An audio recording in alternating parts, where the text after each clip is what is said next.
Don't you love it when things are both easier and more affordable? Like when the rain washes your car for you. Or like when you save up to 10% by bundling your renters and auto insurance with USAA. Bundle with USAA and start saving. Get a quote today.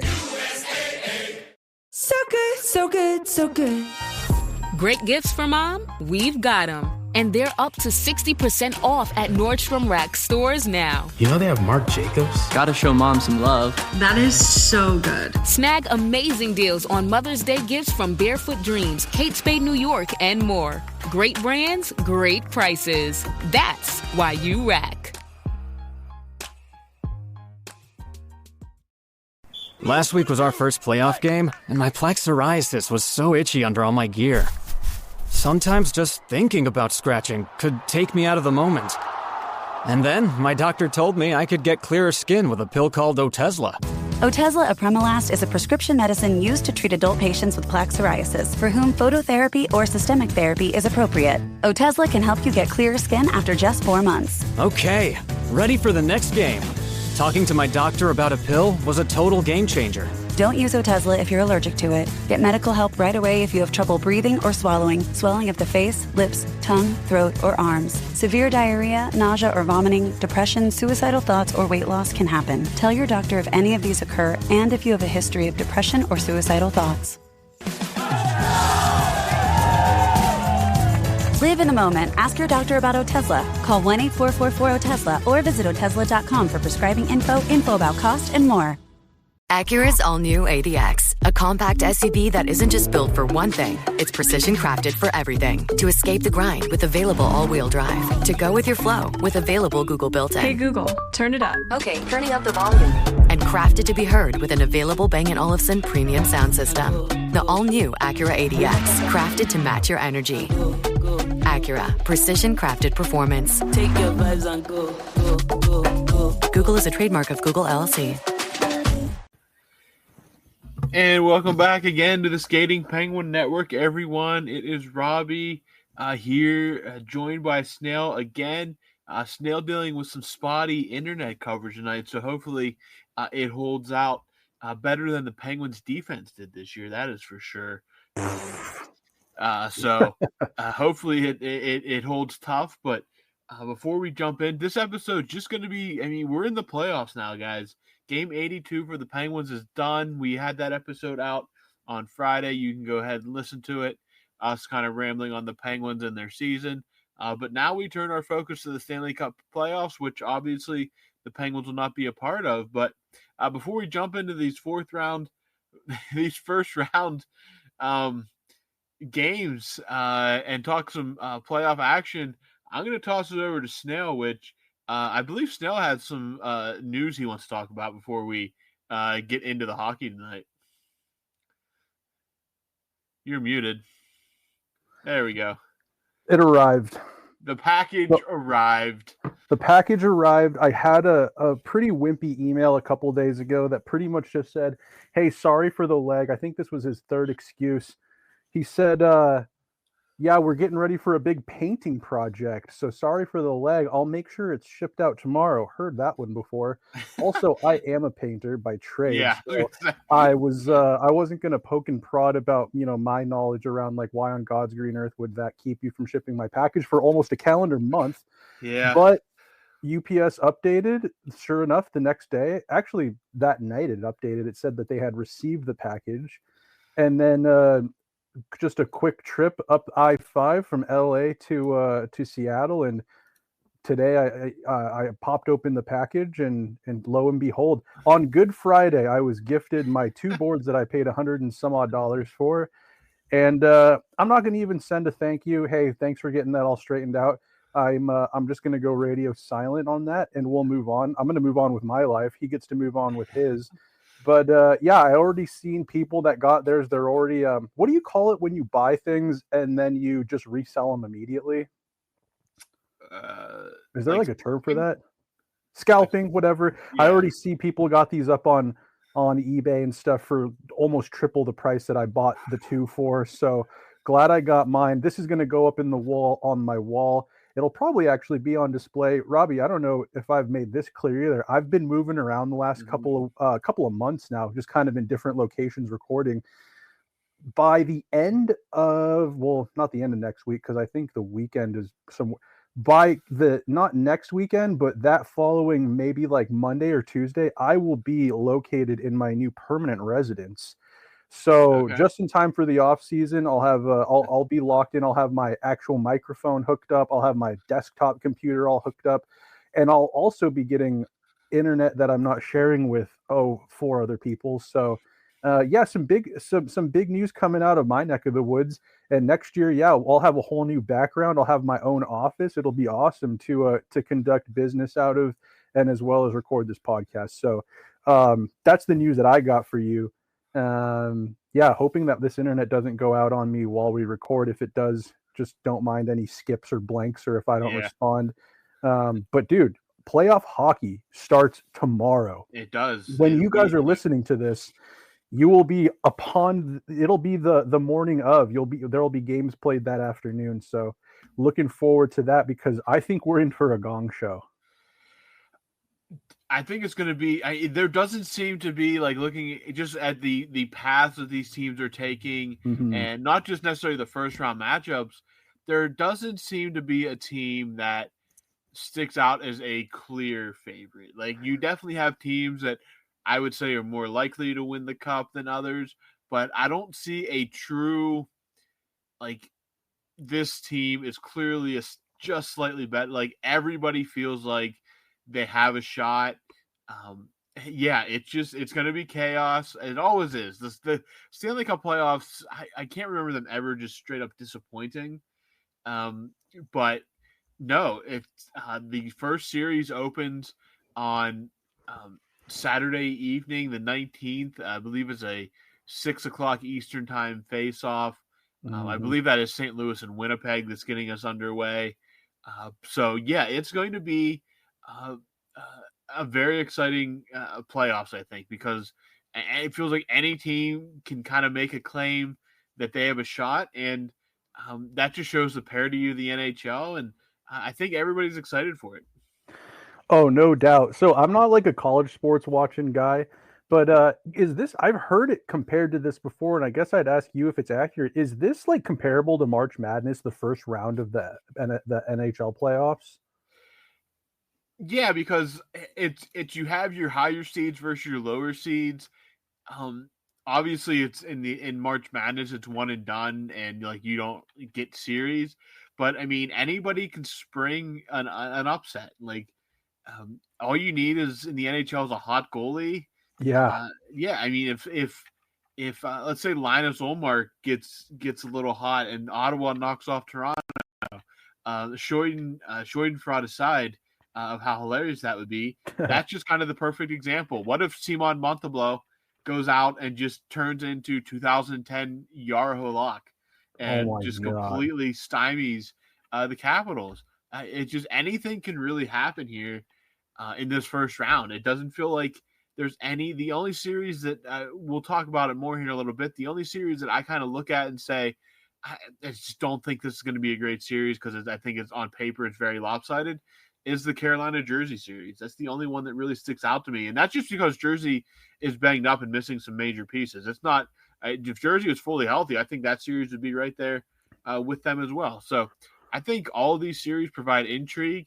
And yeah, anybody, all you need is a hot goalie. I mean, it's not like the 2010 Jaro Halak was the best goalie on earth and carried the Canadians to within like 2 games of making the Stanley Cup final. They were just red hot. He was red hot.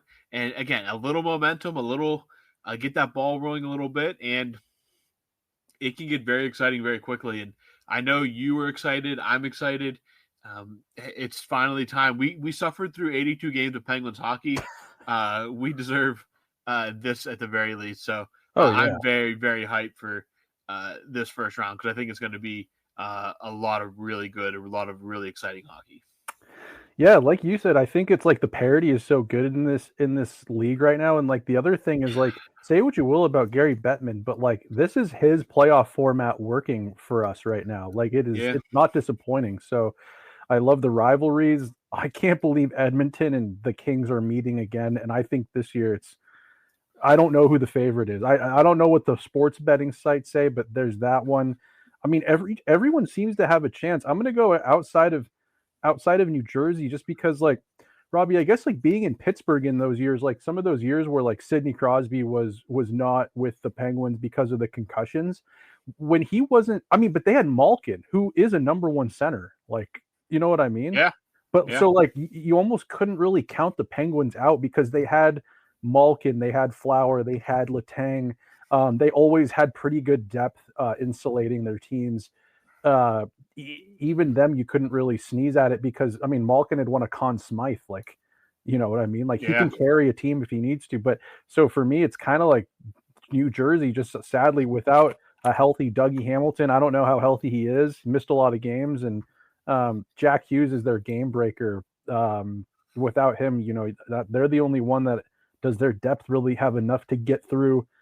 Do they have enough to get 4 wins against a team like the Carolina Hurricanes? If it was New Jersey versus like Washington or the Canadians, you never know. But the Canes have just they've made runs they make playoff runs every single year. Like, they've never been like first round outs. So yeah, it'll be interesting to see. So what do you want to do, Robbie? Do you want to start with the East or the West? Let's start with the East. Let's just go from top to bottom here. We'll make it simple here. We'll start with the Atlantic Division champion, Toronto Maple Leafs, taking on the top wild card, also from the Atlantic Division, the Ottawa Senators. And Toronto, I mean, you know the storyline of Toronto. I mean, there's nothing, you know what it's like up there. You know the pressure. You know how the media treats it. You know how the fans are. But on the flip side, you have an Ottawa team that we've been waiting for 2 or 3 years now to have their moment, and they finally make the playoffs after quite a time away. They get the I'd say, like, if I'm Ottawa, I mean, you know, if you steal one of those 2 games in Toronto, there's going to be panic in Toronto very quickly amongst Leafs fans. And well, Robbie, quickly, like, do you think that this is the last year that Toronto will have that core 4 in place because of the Marner he's UFA, John Tavares, UFA. Like, if they don't get over the hump, or even if they do get over the hump, let's say they make a conference final, like, you could kind of make the argument that this is probably it for that core as it is, right? Or do you think that they're the type of team that's going to just run it back next year? Honestly, it depends on, like you said, where they go out. If they get bounced in the first 2 rounds, what if it's a sweep? They're going to blow it up then. Yeah, I mean, if they get eliminated in embarrassing fashion, then it's over. But okay, even if they knock off Ottawa and they go to the second round and lose in like a 6 or 7 game series against Tampa or Florida, I mean, those teams weren't separated really by that much in the standings. I mean, that's not exactly. That wouldn't exactly blow my mind. I mean, I'd think that, okay, they'd have home ice, but would they really be the favorite against either of those teams? I think at best it'd be 50-50. Sure. Ottawa, I mean, this is a team that's most of these guys have never played the playoffs. They're a young team. They're kind of a 2007 Penguins in a way, just kind of getting their feet wet. You have to win this series if you're Toronto. Like, one way or another. I don't care if you do it in 4 games or 7 games. You have to win this series. If you lose this series, Marner's gone. Tavares is gone. A big shakeup happens. I mean, Marner might be gone. You win the cup, Marner might be gone. Like, there's no guarantee that Marner's back. But if they go out early, then I think this is the last run with the core 4.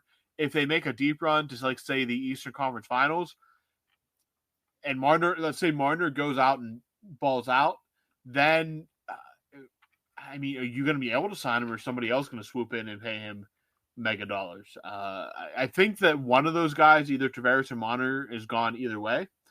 But they got to beat Ottawa. I mean, that's the minimum is beat Ottawa. Yeah, it's odd because there's so much pressure on Toronto right now to win this series. There's a lot of pressure on Toronto every year, but because it's Ottawa, it's their first time in the playoffs. Yeah, a lot of pressure on them. So you just won the division, you need to win. I'm trying to think of that roster because it's all young. It's all young guns. But they do have Claude Giroux, who's he's been to a Stanley Cup final. He's played in the playoffs perpetually during all those years in Philadelphia. And then I think he had did he have 1 year in Florida or like a trade deadline in Florida type deal? I think they traded that. He got traded. He got traded to Florida, I believe, the year before they went to the Cup final. That's right. So they've got Giroux, who's was he the captain of the Flyers? He was. Yeah, so you got him that you can lean on. I don't know if he's active on their roster or what's up with him, but didn't they have David Perron? No, Perron's been in St. Louis for or no, like the Ottawa Senators have Perron this year. Let me see. I don't think he's made any noise. Like I wonder if he was hurt for most of the year, or maybe he. He is in Ottawa this year. I didn't realize he was in Ottawa this year. He only played in half the games. So he had 16 points in 43 games. So he was either hurt or wasn't effective enough. But yeah, he is in Ottawa right now. But he's also almost 37 years old. I didn't realize he was quite that old. But yeah. So and then they've got that one dirty player who I despise. I think his name is it's not Dylan Cousins. It's Nick Cousins. He played with Florida. He won the Cup with Florida last year. So I know they have him, but he's a fourth liner on the in his best at best. So they have a couple of guys with some experience, mostly fresh meat. Brady Tkachuk is one of those guys that like he saw his brother win. Do you think that has any like? I mean, he's experiencing the playoffs secondhand, but he's also like he comes from a hockey family. His brother just won the cup. He's a tenacious player who he's a monster in the regular season, but his assets seem like he would just be a playoff monster. You never know till you actually play the games, but like, boy, like, I don't know. I could see Ottawa making some noise. Like they have Linus Ullmark. I mean, he was with the Bruins, who didn't really accomplish anything with him in net because they had that goofy tandem going on. Remember that one series they were switching off games. And then I think they ended up going with I don't remember who they went with the other one, and then they ended up losing in whatever fashion. So, dude, Ottawa's going to be a tough out. I don't care if they're new, is basically what I'm trying to say. But I got Toronto winning that. I don't want them to, but I think Toronto is going to win that series. And with that, I hope that that I jinx them. Toronto in how many? I've got Toronto winning. I think it's going to go 7. All right, you have Toronto in 7. I went Toronto as well. I just think that the experience probably does outweigh the youth and the youth enough in Ottawa, and the goaltending advantage does lean toward Ottawa in this series. But I have Ottawa I have Toronto in 6 in this one. But I mean, this is maybe the last of the Ottawa being the underdog type years. I mean, Ottawa, this is their foray back to the playoffs, and they're built for a team that's going to be doing this for a long time. And even if they do lose, they'll get great experience out of it. But I do like Toronto in 6 in this one. And for Toronto, this could be the very last of, like we said, the core 4, one way or another. So I like Toronto in 6. You like Toronto in 7. A great Battle of Ontario, all Canadian series. Should be a war. Should be 2 rabid fan bases. Should be very exciting. Yeah, I already hear Toronto whining that they're having a hard time getting tickets in Ottawa's building. It's like, what are you complaining about? You guys always have some gripe. You'll never be satisfied. And with that, Robbie, let's move on to the next series. And that will be, oddly enough, that's like what the northeasternmost interprovincial rivalry. And then down here, we don't have provinces, we have states, and it's the southernmost one on the East Coast, and that will be the Tampa Bay Lightning.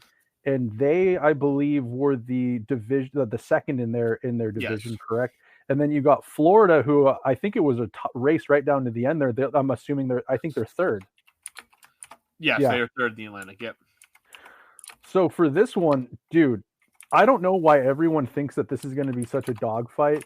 I think Tkachuk missing that many games and whatever injury he had, it is Florida. It's not like he's in a cold weather state. He's probably loose as a goose and just ready to rock. But I don't know if Florida did enough at the deadline, and I trust Vasilevsky over Bob more. Tampa Bay, I don't know. I think it's like recency bias. They've just been so good for so long. I just don't really know if they have enough credit right now for how good of a team they are. Mm-hmm. I got Tampa Bay winning this in 5, a gentleman's sweep. I hear you. I definitely do hear you. Florida, again, they are running on 2 consecutive Stanley Cup appearances, winning it last year. Eventually, again, 3 in a row is very hard. Tampa Bay did do it. They were the last team to do it. The gas eventually does run out. But the rivalry aspect of this, I think this is going to be a rough and tumble series between these 2 teams. Tampa Bay has played maybe the best hockey of anyone after the new year. They kind of came out of nowhere. They were like just hanging around like the third place in that division. They might have even dipped in the wild card for a while. They kind of just like turned it on. Andre Vasilevsky looks like the dude again. Braden Point's going to show up in the playoffs. Kucherov won the Art Ross. Victor Hedman is still Victor Hedman.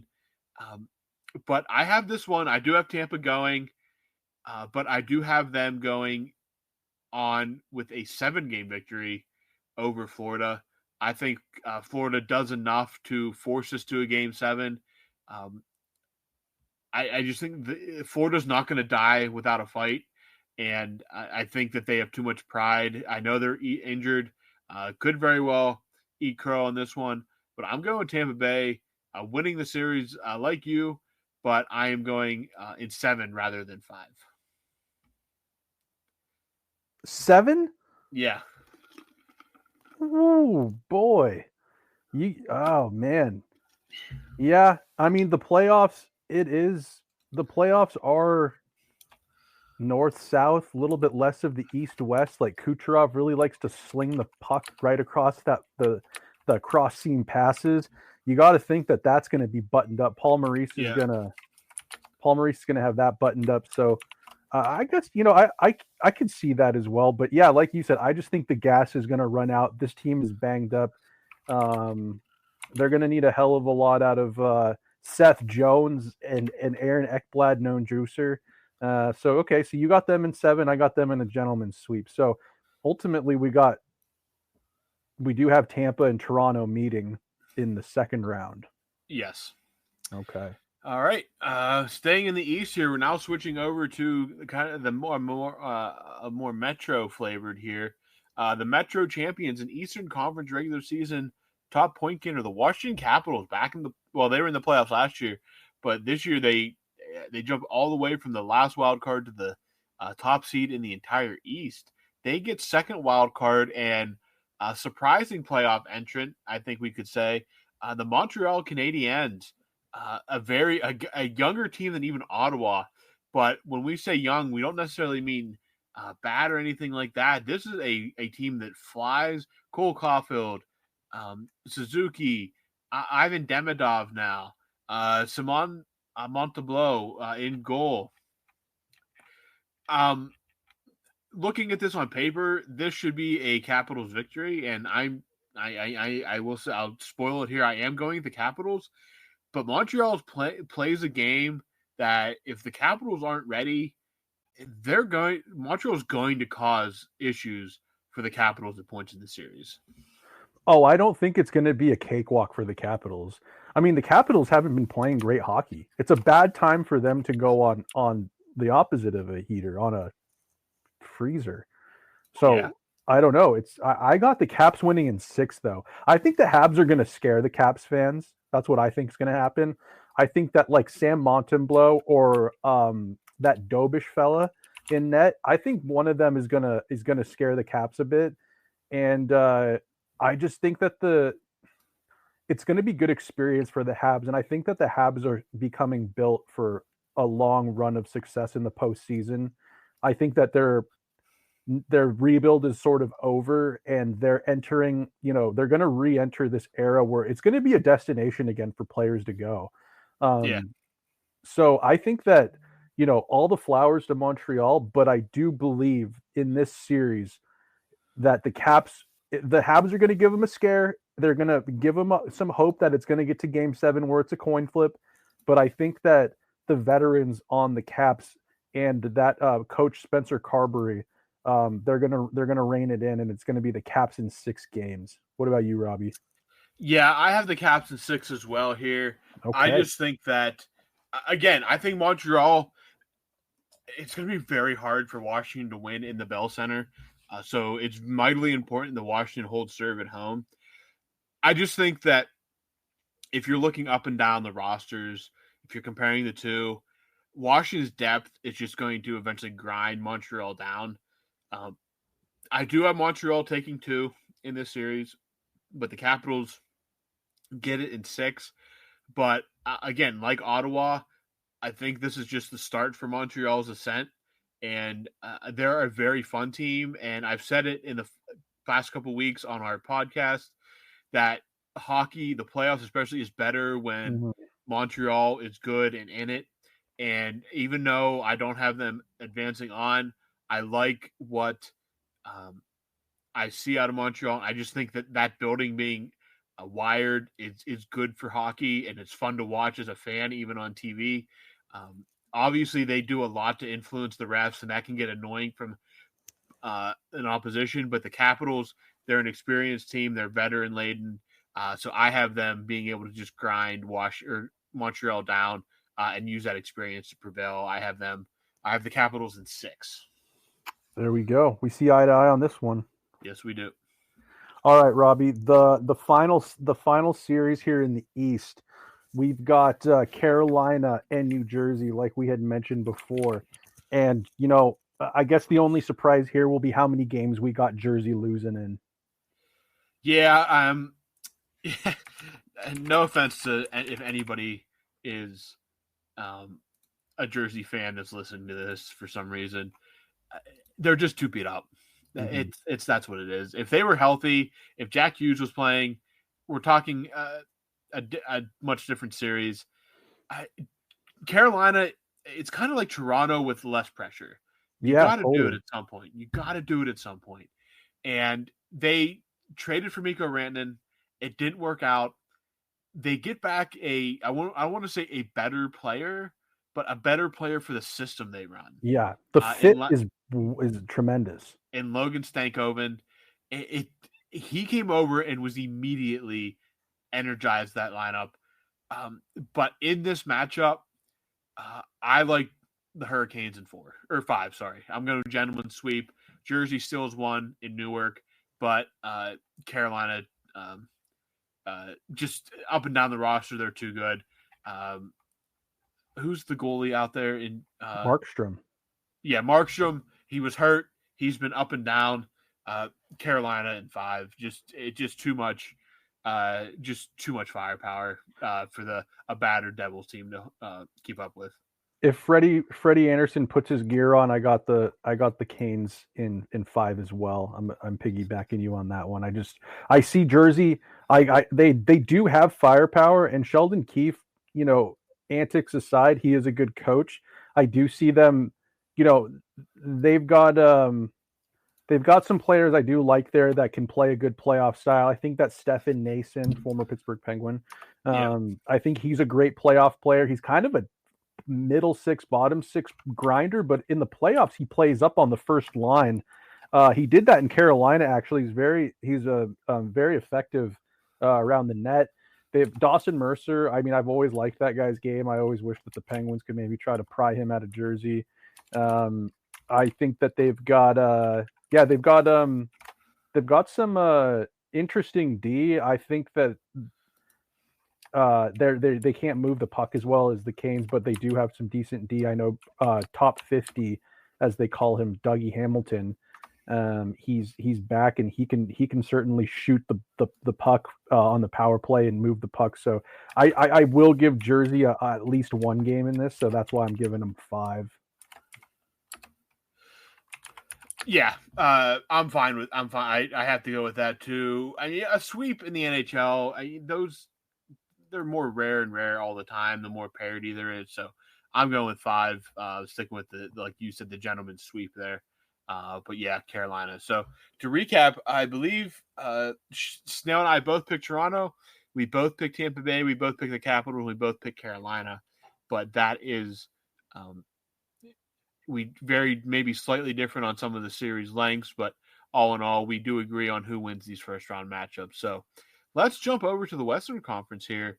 And we're going to start like we did before at the top here. We have the Central Division champions, the Western Conference regular season champions, and the President's Trophy winning Winnipeg Jets, a franchise record-breaking season going up against a St. Louis Blues team that needed to win a dozen in a row to pull themselves into the playoff spot. They eventually clinched the final wild card spot in the final week of the season, but they get to go to Winnipeg here, and Winnipeg has been the top of the league since basically the puck dropped back in October.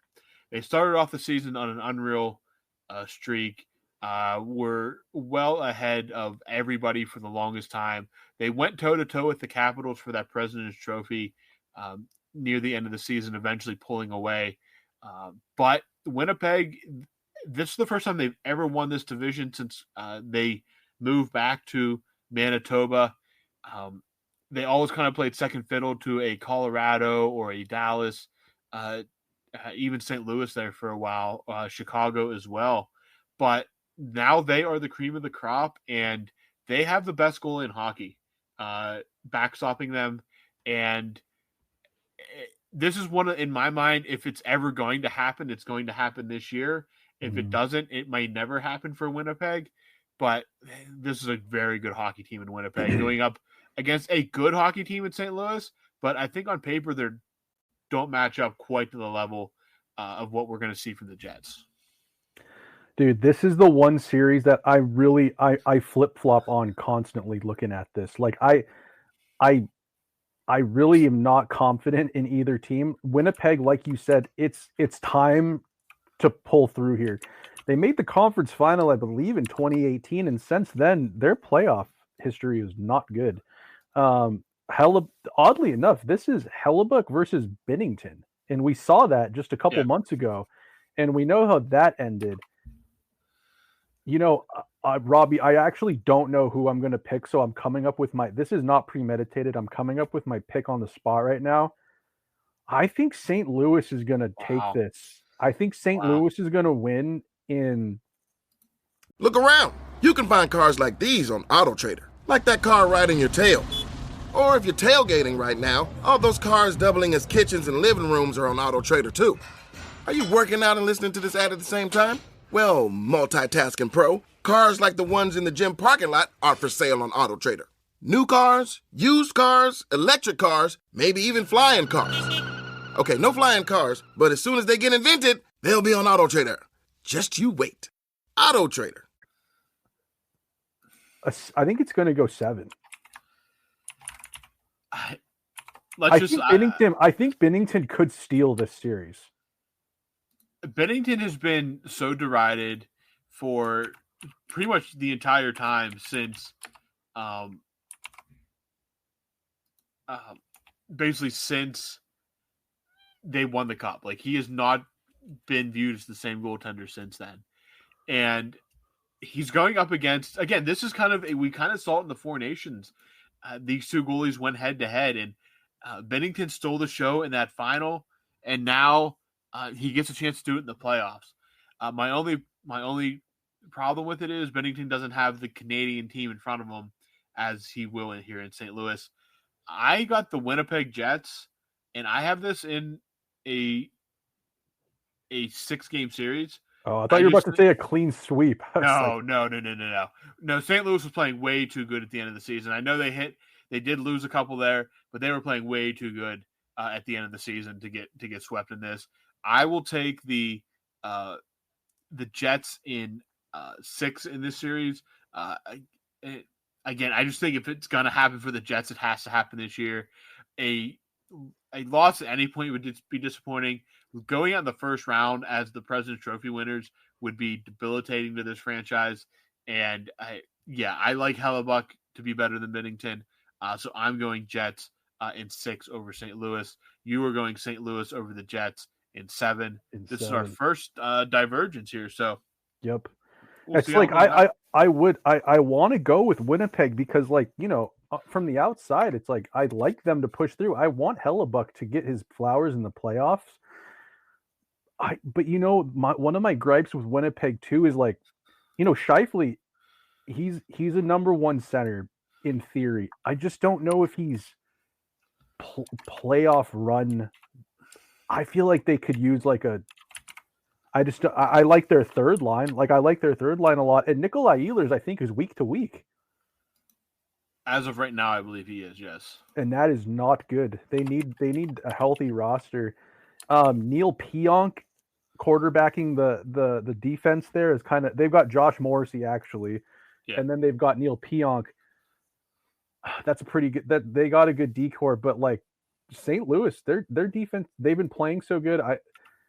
And Monty, I think Monty, the coach, is like a little bit of a factor in this too. Could be, absolutely. We'll see how this goes. This is our first disparity here as far as who the winner is, but we have it going pretty long. It's not going to be an easy battle for Winnipeg or St. Louis. Absolutely not. Would agree with that. All right, and with that, we will move on to I think this is the crown jewel out of the first round for me, Robbie. I don't know about you, but we got Dallas and Colorado. Just the slobber knocker that is the Central Division. These are just two units coming out of the Central. These teams could each put their hand up to be Stanley Cup favorites this year. I mean, they are. They both could win the Stanley Cup. Oh, yeah, absolutely. There's no doubt about that. Colorado on the fly just revamped pretty much their whole roster, adding Brock Nelson. I believe Charlie Coyle has the most points of anybody since the trade deadline somehow. I think he's like leader, and he's like a point leader since like the double check that for me, baby. But I swear I saw a stat. I swear I saw a stat that said he had the most points out of anybody since the trade deadline. He's a third line center, but he's fitting in perfectly in Colorado. Brock Nelson's over there now. They found that I think he's playing second line center, is he not? I think they got him to play second line center, and then they got Charlie at third, and then they've got who knows at fourth line. But either way, they have Cale Makar. They've got Nathan McKinnon. Oh, and Gabriel Landeskog's back. I hope you were gonna mention it, but yeah. Gabe Landeskog looks like he's going to be ready to go for this playoffs game 1. So it'll be a very interesting wrinkle here to throw into this. They are one of the Saturday starts. They play tomorrow night or later tonight, depending on when you listen to this. They are the second game of these playoffs, and Gabe Landeskog looks like he is ready to go. It's been almost 3 years since he played an NHL hockey game, recovering from multiple knee surgeries. So a big factor. We talk, like you mentioned, Charlie Coyle, you mentioned Brock Nelson. Landeskog, not only from a talent perspective, but wearing the C back on the ice with this team when it matters most, could be a huge boost to this Colorado team that both these teams are going to need to empty the tank in this series if they want to win. It's going to be an absolute banger of a series. Like you said, probably the crown jewel of this first round. Like, there's going to be good series all over the place, but this one feels a little bit different. Like, this one, even more so than like the Tampa Florida series, this one legitimately feels like whoever gets out of this series feels like they could come out of the West. Like, this feels like a marquee series of this entire playoffs. It might be, in the end, it may be the best series of the playoffs in general. So we'll see, obviously, how that all plays out. But this is like Penn's Caps, like from like 9 years ago. Yeah, absolutely. This absolutely feels like two just superpowers kind of trading blows in this series. And you have the Rantanen storyline. And sorry, I was going to say, what is Dallas? They got Tyler Seguin's back. Tyler Seguin is back. And what I will say, though, Dallas lost their last 6 games. Oh, did they? It's 2 were and in I overtime. think they lost Jason Robertson, too. I think he's in a knee brace. Yeah, I haven't seen that. But Tyler Seguin did come back in their last game. He did score, I believe. That or he recorded an assist. I can't remember exactly. But, yeah, I mean, at this point, everybody's banged up a little bit.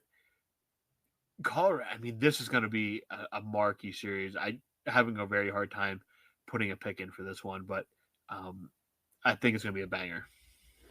Yeah, goaltending is for me, like, Ottinger could steal a series. Ottinger could absolutely steal a series. I don't know if I trust Wedgwood and what's the other Wood they got there? Scott Wedgwood and Westwood? No, it's not Westwood.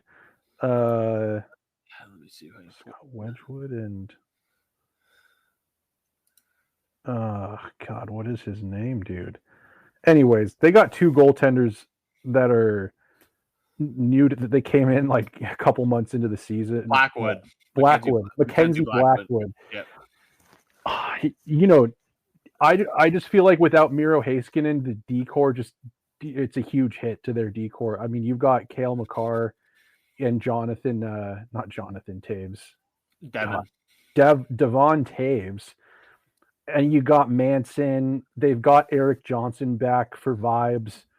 Yeah, dude, I think I got Colorado in 6. We're gonna diverge again here as well. Really? You got Dallas? I do have Dallas. I've been kind of on the Dallas train. I believe Dallas was my preseason Stanley Cup pick. Okay. So I'm gonna have to, as long as they're in it, I'm gonna have to stick with them here. I think. I have Dallas in 7 in a classic. In the classic. I really think this is gonna be a series we're talking about well past into next year. Just hey, you remember that time that Dallas and Colorado beat the hell out of each other for 7 games, and I don't doubt that. It's going to be a hell of a series, must-watch television. So we don't see eye to eye again on who's a winner here, but it's going long and it's going to be entertaining, and that's what we want. Yeah. So moving right along, now we get into the Pacific teams here.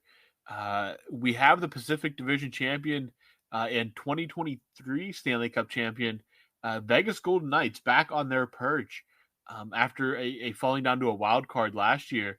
But they take on wild card number 1, the Minnesota Wild.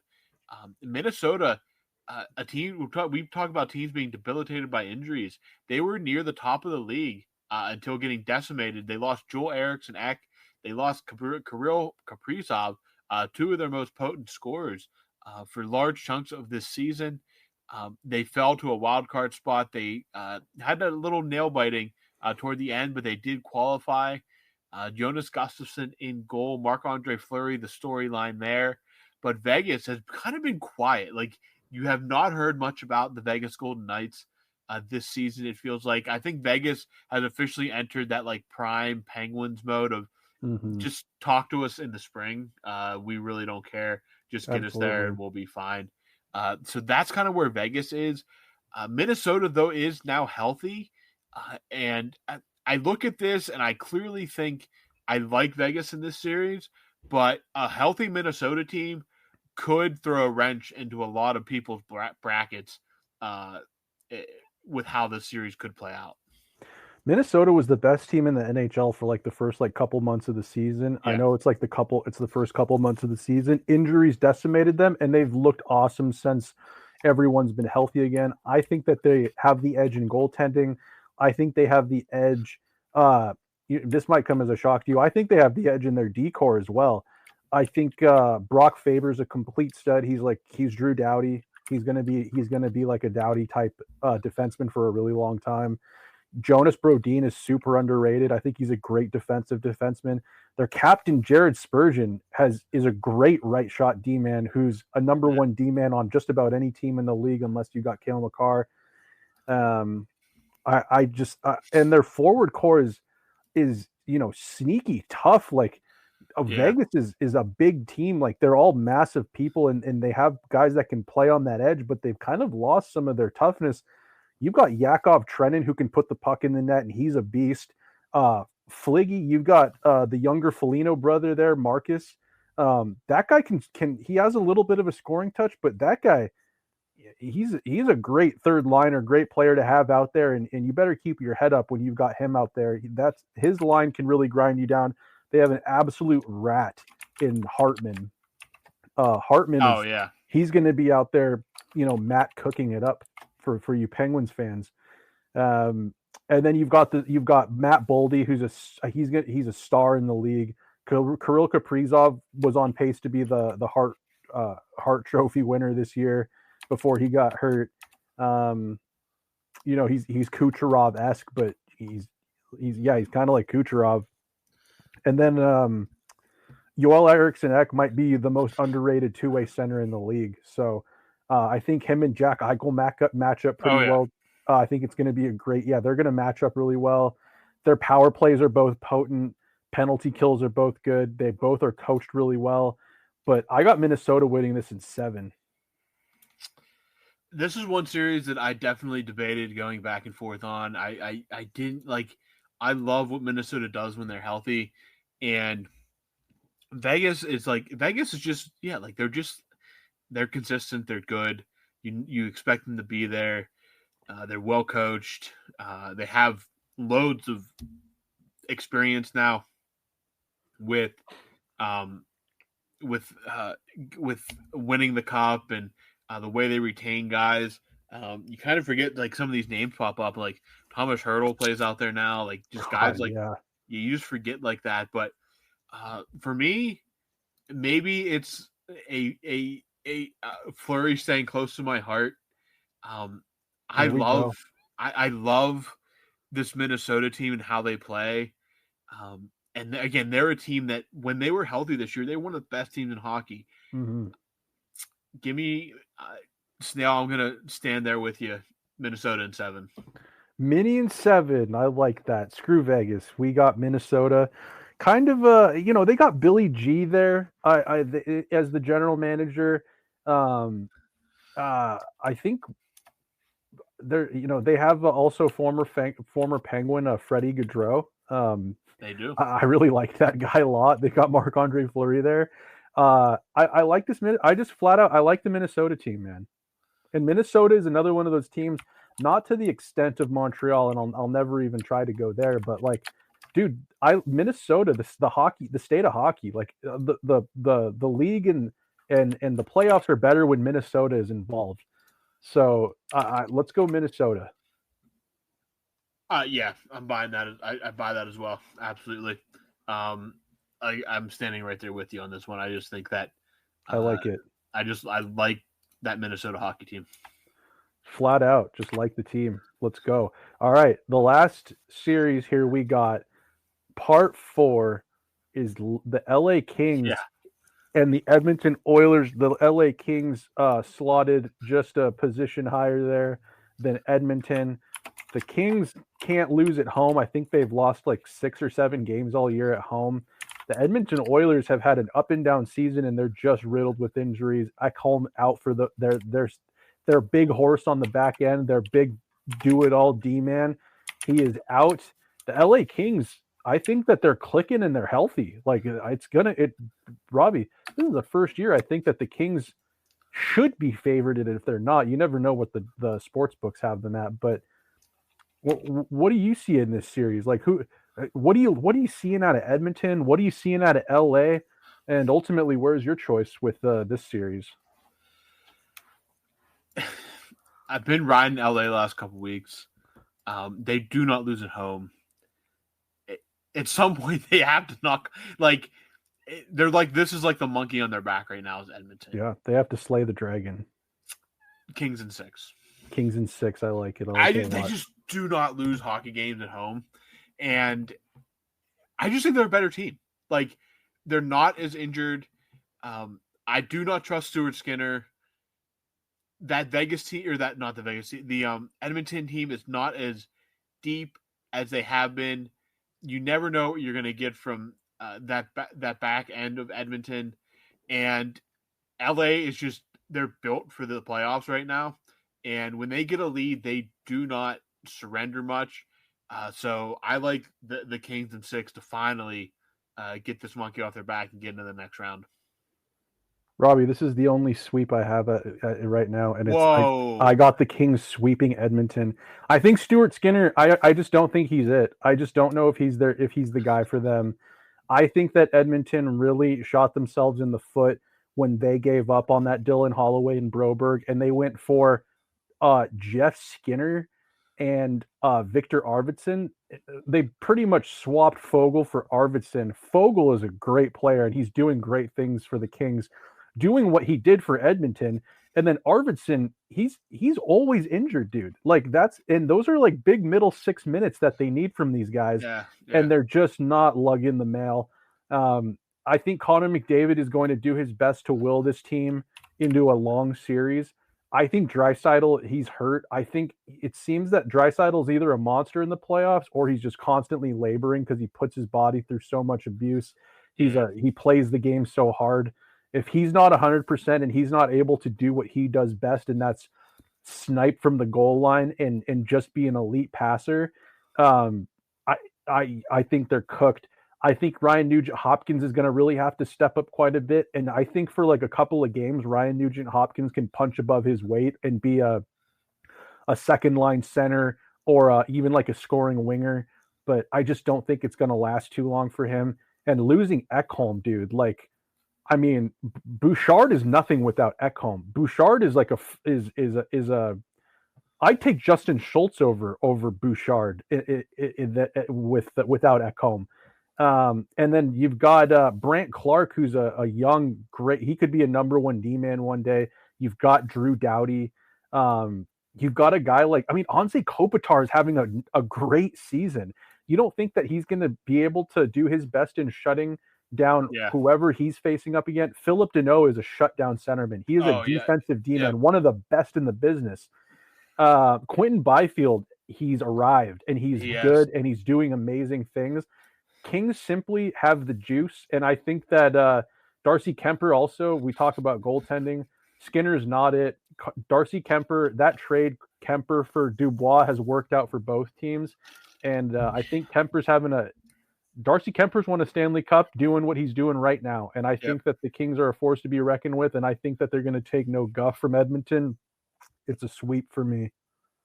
Yeah, that again, bold prediction there in the sweep, but we both stand together on the Kings here, which I just feel like the Kings are ready to make a deep run again. They're kind of back after they sniffed around the playoffs the last couple of years after being out after those cup runs. They rebuilt kind of on the fly kind of as well, but the old guard is still there in Anze Kopitar and Drew Doughty. Like that guy, that is still there. LA is when you think of hockey, you do not think of LA necessarily, but that is a great fan base out there. That building is going to be rocking a lot. Again, LA, if you're a sports fan at all, if you're an LA sports fan, it's a great time to be an LA sports fan right now. I can't really argue with that, with the Kings being good, the Dodgers being good, and the Lakers being good. So, I mean, you guys are truly blessed right now. And I'm jumping on this LA Kings bandwagon as well. I just think they are ready. They are built for a deep playoff run, and they are built to get over this hump that's been in their way as the last few years with the Edmonton Oilers. I just think even with McDavid and Draisaitl playing to the best of their ability, I'm taking the Kings in either situation this year. I just think they're the better team. So I like the Kings as well. So Snail and I once again are in agreement here after diverging twice on this side of the bracket, but we both say LA here, and hey, I like it. I like it too. I just think Edmonton, dude. Yeah, I was kind of on the board with Edmonton last year. Like, just get it done, boys. Yeah. And when they didn't, and Bowman had to stick his nose in there and meddle around and do what Stan Bowman does and just make weird decisions, I think it's going to be downhill from here. And unfortunately, I also have Connor McDavid signing with a different team when his contract is up. So. Oh, geez. Yeah. But that's a conversation for another day. It is. There are our picks. We only didn't really see eye to eye on winners a couple of times here. That being the Winnipeg St. Louis and the Avs, the Avs and the Stars. So, man, I'm just going over this bracket so far, dude. I'm so juiced. That game starts tomorrow. I'm so. I mean, juiced. how are you not juiced this time of year for your hockey fan? Whether or not your team's in it, you got to be excited for this. It's great hockey. We both love it, and it's gonna be exciting, man. 2 games on Saturday, 3 on Sunday, and then they start the 4 games a night on Monday, I believe. So a lot of playoff hockey coming your way. We're going to be here for it. In the meantime, we're also going to talk wrapping up the Penguin season starting next week, some mailbags talking about looking back on the 82 games that we went through, the good, the bad, and the ugly, talking about players, teams, coaches, and talking about playoff hockey. So we're going to be busy for the next couple weeks heading into the offseason as the playoffs roll along. It's the Penguins. We get to talk about what their plans are going to be, what they're going to do, draft picks, trading, free agency. But for now, we're going to focus on the Stanley Cup playoffs for the rest for this episode. So those are our first round picks. Like Snail said, we'll do this for every round up until that they hand out the Stanley Cup. That's right. So, yeah. Snail, before we wrap this up, we've been at this almost an hour now. You have any final words you want to say? Yeah, quickly, and we don't have to talk about this too much. We'll probably get more clarification on it. But switching back to Penguins hockey, which, their season's over. I saw a report that is Malkin unhappy right now? Malkin not talking to the media for 2 days? I have not seen that, but I can't say for sure. So